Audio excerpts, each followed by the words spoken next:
April 8th, 1943, 27,000 feet above Wilhelmshaven. The cold is so sharp it bites through the cockpit glass, frosting the edges of the gun sight as Lieutenant Charles "Chuck" McGee shoves the throttle forward, trying to keep pace with the bomber formation drifting into the target area.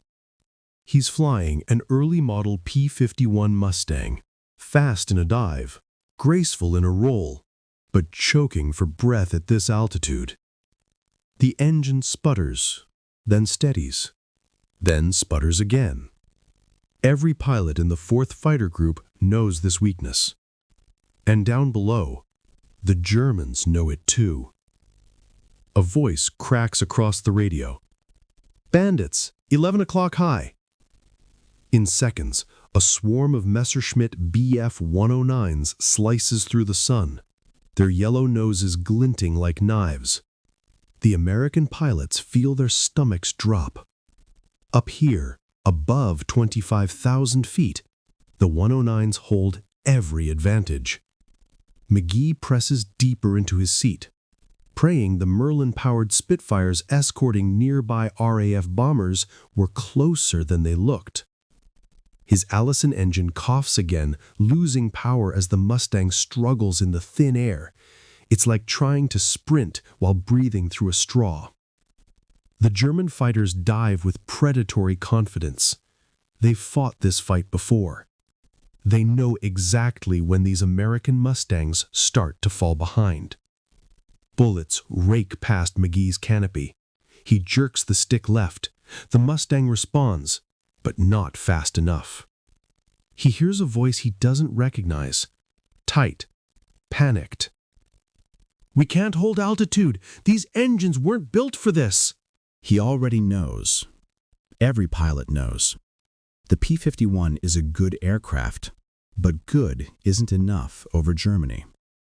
And in that desperate moment, as McGee fights to keep the plane from stalling, as the Luftwaffe closes in with arrogant precision, the story shifts hundreds of miles away, in a quiet hangar at North American Aviation in Inglewood, California, where a single engineer is about to make a decision so unorthodox, so risky, that even seasoned designers call it reckless.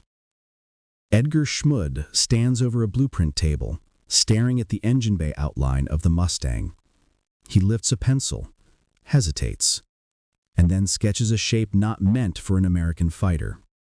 The long, elegant frame of the Rolls-Royce Merlin. A British heart in an American body. A marriage no one requested. A gamble no one approved. He knows the risks. He knows the company might refuse it. He knows the Army Air Forces might laugh it off. But Schmued has seen the Mustang struggle at altitude. He's heard the pilots describe how the Allison gasps above 20,000 feet. And he's watched with quiet fury as the Luftwaffe tears bomber crews apart because their escorts simply can't stay with them. What if that limitation vanished? What if the Mustang didn't fall away at altitude, but thrived? Schmued presses the pencil down harder, committing idea to paper. A redesign no one asked for. A redesign he believes could change the entire air war. He doesn't know it yet, but this single stroke is about to terrify Luftwaffe pilots across Europe. Because when the Mustang returns to the skies over Germany, it will not be the same aircraft. And neither will the war. The conference room at North American Aviation smelled of oil, coffee, and tension. Engineers shuffled papers while military liaisons glanced at their watches, already expecting another routine briefing about incremental adjustments to the P-51. But Edgar Schmued didn't bring incremental. He brought a bombshell. He rolled out the blueprint, and the room went still. "This," Schmued said quietly, "is the Mustang redesigned around the Rolls-Royce Merlin." For a moment, no one spoke. Then came the disbelief. "The Merlin? You want us to mix British and American systems?" "It won't fit. It'll unbalance the aircraft. It's impractical, Edgar. Impossible. Schmued listened, hands folded behind his back, his expression unreadable. He wasn't surprised. Everyone saw the Mustang as a low-altitude tactical fighter, good for ground attack, good for dive bombing, decent in a dogfight, but not a high-altitude escort, certainly not a Berlin-capable one. So why try to turn it into something no one designed it to be? Schmued stepped toward the blueprint, tapping the critical areas. The intercooler placement, the modified cowling lines, the reworked center of gravity, the repositioned ducting for the supercharger. The Merlin, he said simply, breathes at altitude. The Allison does not. He paused, letting the room feel the weight of that truth. Outside, hundreds of young men were climbing into early model Mustangs, brave, hopeful, underpowered. And deep in the skies over Europe, those same pilots were dying because their escorts couldn't reach them. Schmued continued, voice steady. If we want to protect the bombers, if we want to strike at Germany's heart, then we must build a fighter that can fly higher, farther, and faster than anything they've seen. Slowly, the room shifted. Skepticism softened into curiosity. Curiosity began to edge toward possibility. One test pilot leaned forward. If we actually install a Merlin, what happens to the top-end performance? Schmued didn't hesitate. It'll climb like a homesick angel. A few men chuckled, until they realized he wasn't joking. Another engineer pointed to the airframe diagram. And stability improves, Schmued answered. The laminar flow wing loves altitude. It just needs an engine worthy of it.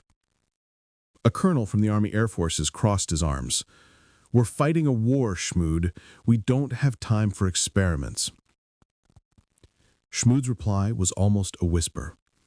Sir, we don't have time not to. Silence again. A different kind of silence, the kind that forms right before a tipping point. Finally, with a reluctant exhale, the colonel nodded. Fine. Build a prototype, but if it fails... He didn't need to finish the sentence. Schmued simply nodded back, gathering his papers. Failure wasn't an option. Not with bomber crews being torn to pieces. Not with pilots praying for cover that never arrived. He left the room knowing the clock was now ticking. The redesign had to work. The test flights had to prove everything. And the skeptics were already sharpening their doubts.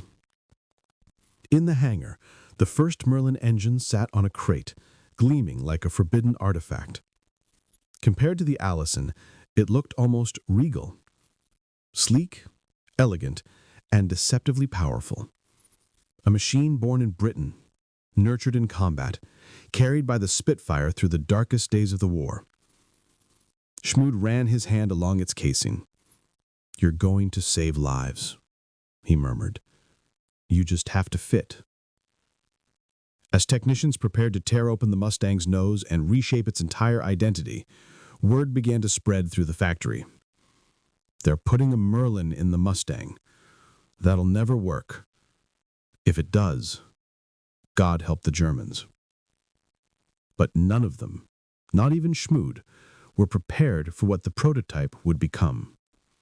Because once that engine roared to life, the pilot in the test cockpit would feel something impossible.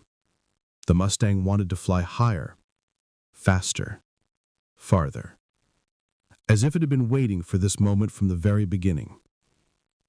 And when the Luftwaffe first encountered the new P-51 in combat, their reaction would not be confusion. It would be fear. The morning of October 30th, 1942, broke with a thin, icy haze over the airfield at Inglewood. Mechanics moved around the hangar with an odd mix of nerves and excitement, exchanging glances as if they were standing beside a sleeping giant. Because inside that hangar sat the machine no one believed would work. A P-51 fitted with a Rolls-Royce Merlin 61. Engineers had labeled it XP-51B. Pilots were already whispering another name, the Hot Rod. Test pilot Bob Chilton approached the aircraft slowly, taking in every contour, every rivet that had been shifted or replaced. The Mustang looked different, meaner, sleeker, more like a predator than a prototype. The new cowling stretched forward with a quiet confidence, the four-blade propeller larger and more aggressive. Underneath, the redesigned radiator scoop, Schmued's signature, hung like the chin of a bird of prey. Chilton climbed the ladder, dropped into the cockpit, and strapped himself in. He ran a hand across the instrument panel. Then he paused, taking a breath as if preparing to meet someone fate had just introduced to him. "Let's see what you've got," he muttered. Ground crew stepped back. A mechanic signaled with 2 fingers. Chilton flicked the switches. The Merlin coughed once, twice. Then the entire airfield shook as the engine growled to life. The Allison had always sounded earnest but strained. The Merlin sounded like it knew things, like it had stories, like it had climbed above the clouds and laughed at the cold. Chilton felt it immediately, through the throttle, through the frame, through the seat pressed against his back. This wasn't just a new engine. This was an entirely different animal. He eased the Mustang onto the runway. The tower cleared him for takeoff. The moment he pushed the throttle forward, the aircraft surged so aggressively he nearly swallowed a laugh. The Mustang leapt down the runway like a sprung trap. At 100 miles per hour, the tail lifted. At 140, the wheels left the earth. Then came the climb. Oh God, the climb. The XP-51B didn't rise. It shot upward, like it had been chained to the ground for months and was finally released. Chilton barely needed to pull back on the stick. The aircraft wanted altitude. It wanted cold air, thin air, hostile air. At 20,000 feet, where the Allison would begin to gasp, the Merlin hummed like a contented wolf. At 25,000 feet, the Mustang still surged forward, demanding more sky. At 30,000 feet, Chilton stared at the altimeter in disbelief. He keyed his radio. "Edgar, are you listening?" Schmued answered immediately. "I'm here." Chilton laughed, a raw, disbelieving laugh. "Edgar, this thing climbs like a homesick angel." On the ground, in the control room, Schmued closed his eyes. That phrase, his phrase, echoed back to him like destiny. Chilton wasn't finished. He rolled the Mustang left, then right. Smooth, responsive, balanced. Then he pushed the nose down and opened the throttle. The aircraft sliced through the sky like a thrown blade. No shudder, no hesitation, no quivering engine screaming for mercy. At high speed, the XP-51B felt coiled, powerful, almost arrogant. Chilton whispered into the mic, "This is no prototype. This is a weapon." Below him, at North American Aviation, technicians stared upward, following the thin contrail arching across the sky. And every one of them felt a chill, not from the wind, from understanding. If the Mustang could do this on its first flight, what would it do in combat? What would happen when Luftwaffe pilots, so used to chasing crippled Allison-powered Mustangs, met this version? The one that breathed effortlessly above 25,000 feet. The one that could run with the bombers to the edge of Europe and bring them home again. Chilton leveled off, letting the Mustang cruise, smooth, confident, almost proud of itself. Then he said something no one had dared predict. "Tell the Army Air Forces, We've just built the long-range escort they've been begging for. But not everyone would believe him, and not everyone wanted the Mustang to succeed. Because across the ocean, in the heart of Germany, the Luftwaffe still felt untouchable. They still believed the skies over Berlin belonged to them. They still believed no American fighter could reach that far. They were about to be proven wrong. Spectacularly wrong. December 1943. Central Germany. The morning sky looked like hammered steel as the 8th Air Force droned eastward, hundreds of B-17s and B-24s pushing into enemy territory. Their silver skins glittered in the pale winter sun, a trail of contrails stretching for miles behind them. Inside the lead fortress, the navigator glanced nervously at his watch. "Fighters should be peeling off soon," he muttered. Everyone knew the pattern.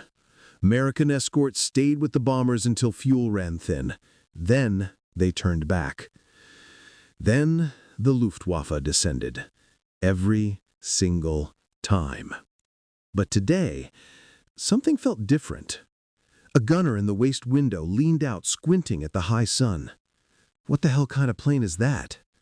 At first, the formation thought they were Spitfires, or maybe Thunderbolts with strange new noses. But as the shapes drew closer, slicing through the sub-zero air with tall tails and unmistakable silhouettes, the truth hit them. These were Mustangs, but not the Mustangs they knew. The Merlin P-51Bs slid into formation with frightening ease, their long noses pointed like lances toward the east, engines purring confidently at 30,000 feet. No struggling, no lagging behind the bombers, no peeling away early.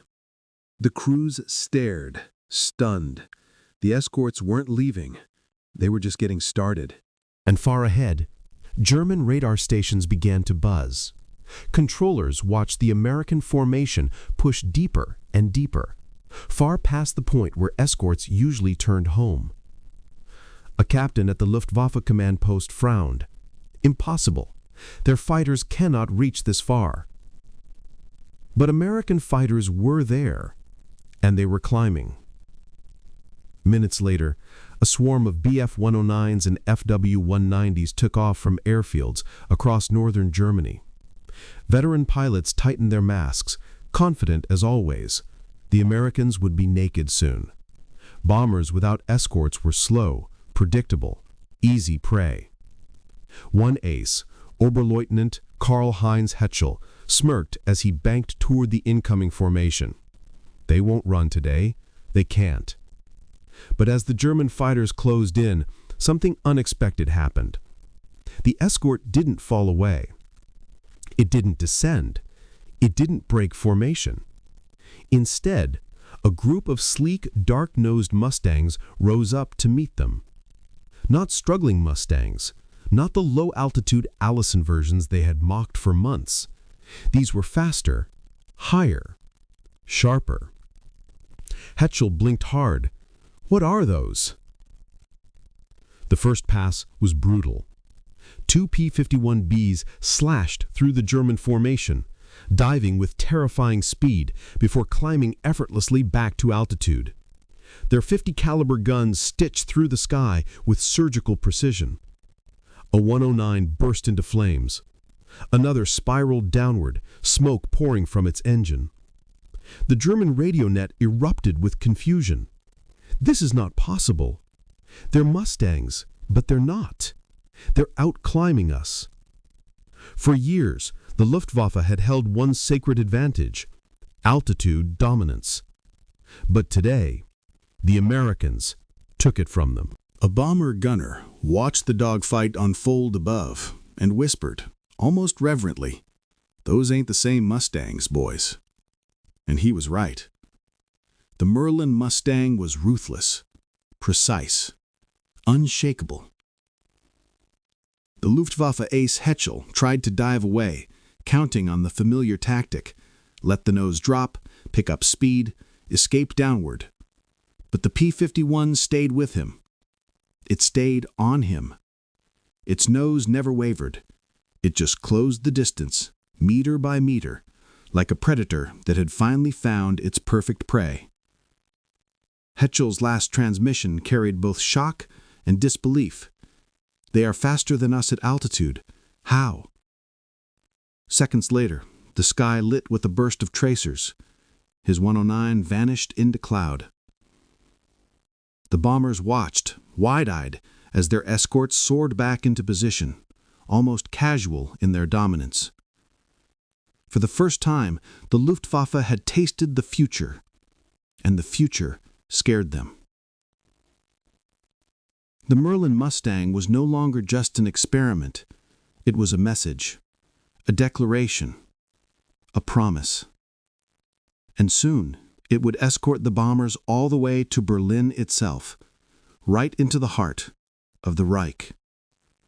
But the Germans hadn't yet seen the Mustang's greatest advantage, a feature that would turn the air war upside down and make the skies above Europe belong to the Allies. March 4th, 1944. Just after dawn, a thin red line of sunlight spilled across the English coast as hundreds of B-17s lifted off, engines grumbling like giants awakened from deep sleep. Their destination was a place American pilots had whispered about for months: Berlin, the heart of the Reich. The fortress the Luftwaffe swore no American escort fighter could ever reach. Inside the lead bomber, cold air leaked through every seam as the crew checked their weapons and oxygen lines. One gunner muttered, "We're dead without escorts in the heartland." Another replied, "Command says the new Mustangs can make it." But nobody truly believed it. Berlin was too far, too deadly, too defended. Still, the formation kept going. Past the Dutch coast, past the Rhine, past the range where thunderbolts and lightnings had always peeled away.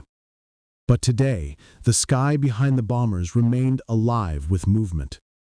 Silver shapes, tall tails, long noses, P-51Bs, Merlin-powered Mustangs, still in formation, still climbing, still hungry for altitude. One navigator blinked at the sight and whispered, "They're actually staying with us. To Berlin?" He wasn't imagining it. The fighters were not turning home. Up ahead, German radar stations flickered with disbelief. Controllers watched the American formation push deeper and deeper until one officer slammed his fist on the table. "This is a trick. Their fighters cannot fly this far." But in airfields across Germany, pilots scrambled to their machines, engines roaring, ground crews waving them into the gray morning sky. At 25,000 feet, the first wave of Luftwaffe fighters appeared. Bf-109Gs and FW-190As diving in like hawks. Their mission was simple: break the bombers apart before they reached the capital. But as the first German formation screams downward, something happened that none of them expected. A wall of P-51B Mustangs rose up to meet them. Like a curtain pulled tight, like a shield forged specifically for this moment. The Luftwaffe commander leading the attack hesitated. "Impossible," he whispered. "They cannot escort this far. They cannot." His disbelief lasted exactly 3 seconds. Then tracers stitched the air around him. The Mustangs tore into the German fighters with a fury that stunned even the bomber crews watching from below. They dove and climbed with elegance and violence, transitioning from attack to pursuit with seamless confidence. A Mustang rolled through a formation of 190s, guns blazing, then shot vertically upward, something no American plane had ever done over Berlin. A B-17 gunner screamed over intercom, "Look at them! They're owning the sky!" The intercom erupted in cheers. Men who expected to die today were suddenly laughing, shouting, and pounding on the fuselage in disbelief. Below, the Luftwaffe scrambled more squadrons, throwing everything they had into the growing chaos. But the Mustangs were relentless. Every time a German pilot tried to climb above the bombers, a Mustang was already there. Every time one tried to dive out of range, a Mustang followed the dive. Every time the Luftwaffe attempted to regroup, another pair of Mustangs cut through them like blades. The sky over Germany, long ruled by Messerschmitts and Focke-Wulfs, suddenly belonged to someone else. By the time the bombers neared Berlin, the Luftwaffe's attacks had been blunted so badly that one bomber pilot radioed back to base, "The Mustangs, God bless them, they brought us all the way in." In Berlin, as air raid sirens wailed, an intelligence officer stared anxiously at the sky. His binoculars trembled as he saw sleek, unfamiliar fighters dancing around the bombers with terrifying control. He knew instantly what it meant. The Reich was no longer protected by distance. The Luftwaffe was no longer invincible. And the American air war had just become something entirely new. A turning point, a warning, a prophecy. Because now the Allies had a fighter that could strike deep, stay long, and dominate at altitude. And for Germany, that meant something darker. A future where every factory, every rail yard, every port, and every fortress was within reach. Day after day, mission after mission, with Mustang escorts swarming like avenging ghosts. But the Mustang still had one more evolution ahead of it, one last upgrade that would make it the most feared fighter of the war, the P-51D. And when that model arrived, the Luftwaffe would face a nightmare they were not prepared to survive. Summer, 1944. Somewhere over the ruined edges of France, the sky shimmered with heat as American pilots circled above the advancing Allied armies. The war was changing, fast, and so was the Mustang. At a forward airstrip not far from Caen, a new fighter rolled off a transport truck, still smelling of factory paint and fresh aluminum. Pilots gathered around it silently, like worshippers seeing a relic for the first time. The designation stenciled on the tail said it all, P-51D.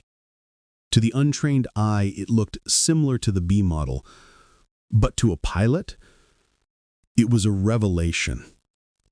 The new bubble canopy stretched over the cockpit like a glass dome, offering 360 degrees of visibility.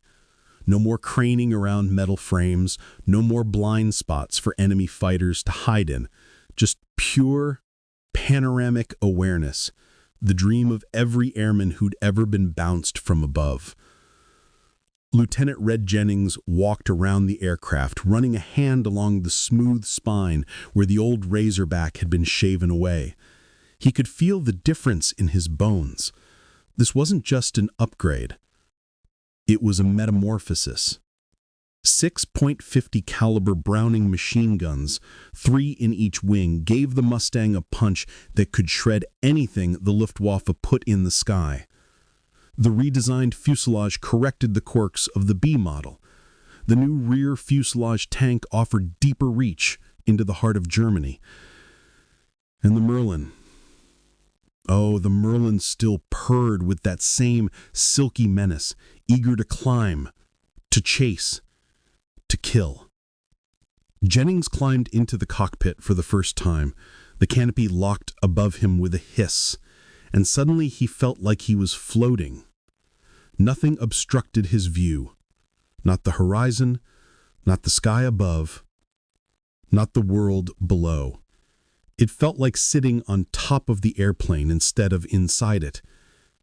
He whispered, "Look at that." You could spot a 109 coming from a different county.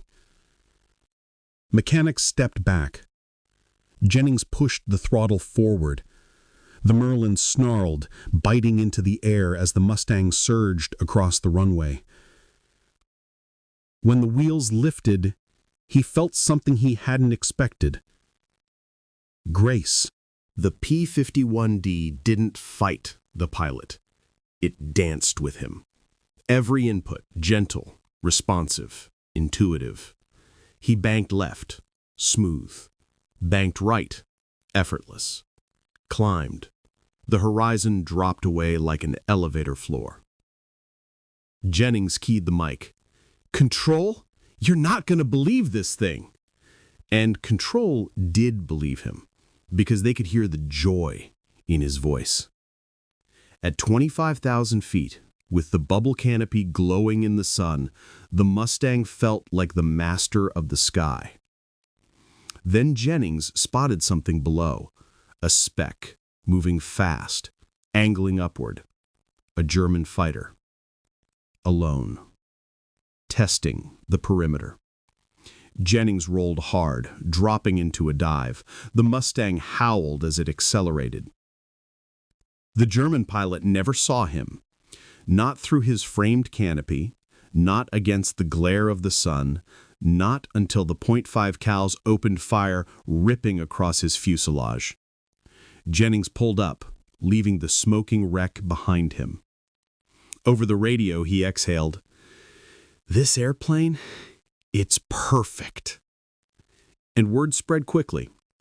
Within weeks, the P-51D became the spine of the 8th Air Force's escort groups.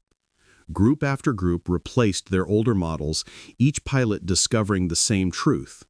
The P-51D wasn't just another fighter. It was the fighter. The one that dominated at altitude, dove like a stone, fought with precision, and saw everything. The Luftwaffe began calling it der lange Schatten, the long shadow, because when the P-51D arrived over Germany, the shadow it cast meant death. By late 1944, American pilots owned the sky. Mustangs prowled from horizon to horizon, hunting anything that dared lift off. Bomber crews flew with a confidence they'd never known. And the Luftwaffe, once feared across the world, found itself cornered on every front. But even as the Mustang became the icon of Allied air power, one final truth lingered. None of this would have happened without one man standing over a blueprint table, daring to make an impossible choice. And now, in the final chapter of this story, the war itself begins to shift beneath the weight of that choice, as the Mustang becomes not just a fighter, but a symbol of inevitability.